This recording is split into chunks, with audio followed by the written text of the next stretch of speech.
Well, as you can see, joining us to discuss Bitcoin, the technology broadcaster, Kate Ben. Kate, lovely to see you again. I mean, look, first things first, you know, it does rather strike me that someone has a £17 million house that they can't... And a property investment company. That they can't flog, and so they've decided to go down the Bitcoin route. But in terms of the currency itself, I mean, it's been around for some time now.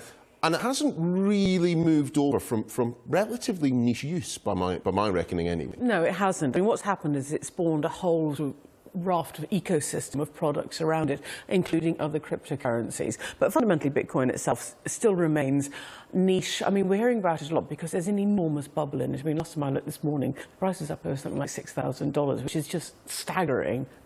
And when there's no underlying asset to it except the sentiment, so it kind of is in many ways a classic bubble.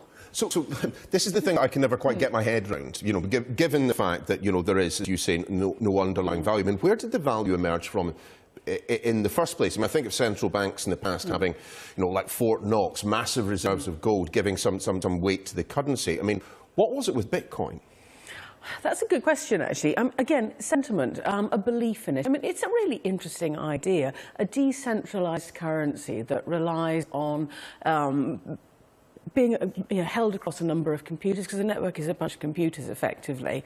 So there's no central bank controlling it, there's no central person controlling it. In theory, you can't overwrite it. Well, you can, but that's a whole other sort of technicality there. So there's a lot that's attractive about it, and it's a clever technology, the distributed ledger that underpins it, and that's the blockchain. And you hear a lot about that. There's a lot of snake oil talked about the blockchain too.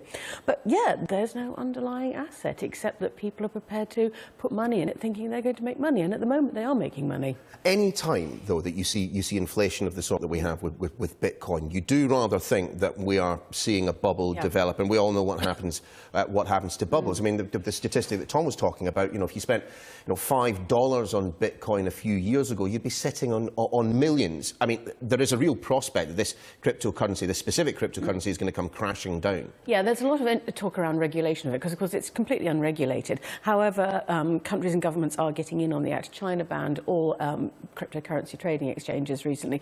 One of the reasons for the driver of the price is actually there's sort of chatter that China's going to row back on that a bit and re-allow it. And of course, if China comes pouring in a reasonably legitimate way, that's going to send the price soaring again. But, you know, again, other countries could clamp down on it. Japan is regulating Bitcoin. It allows it, but it comes under regulation. So there's all sorts of interesting stuff around it as it kind of leaks into the real world, if you like. So for the uninitiated, I mean, what are the uses? What are the practical benefits of using a currency like Bitcoin rather than something which, you know, is rather easily tradable, you know, US dollars or the like? First of all, it's private. You can't see who's doing a transaction, where if you do something through, say, the London Stock Exchange, you know, you can see who's done that transaction. It's transparent. You can see the transactions happening. You can track a transaction happening through the blockchain in more or less real time. So that means it's traditionally been associated with things like, you know, buying drugs and weapons on the dark web, because it's hard to track down. It's not impossible. There are sort of technical ways of doing that, and you know, there's a lot of talk about how the FBI controls exit nodes onto the dark web, which is, again, quite technical and lots of fun as well. So there's the benefit of transparency, and there's also the benefit that if you bought, as I say, a tenner's worth a few years ago, you're sitting on quite a nice little profit. But you do have to actually bring it back into real money at some point. When I say real money, I mean fiat currency. And then you become liable for taxes on it. And of course, this is one of the reasons I think that this house sale is going through on it. You know, you pay stamp duty on the purchase price, which I think is going to be around £2 million. Yeah, but pocket change. Pocket change, exactly. But if you're sitting on something that's going to appreciate by 10% over the next couple of weeks, then that minimises the tax impact on your transaction. I mean, it is fascinating stuff, and of course we're still at a point of not being entirely aware of who actually came up with it in the first place. Yeah, that's the whole other story. Yeah, I mean, I think I'll just keep mine in a shoebox under the bed for the time being. Kate Bevan, many thanks for being with us. Thanks for having me. Time for a quick look at the weather.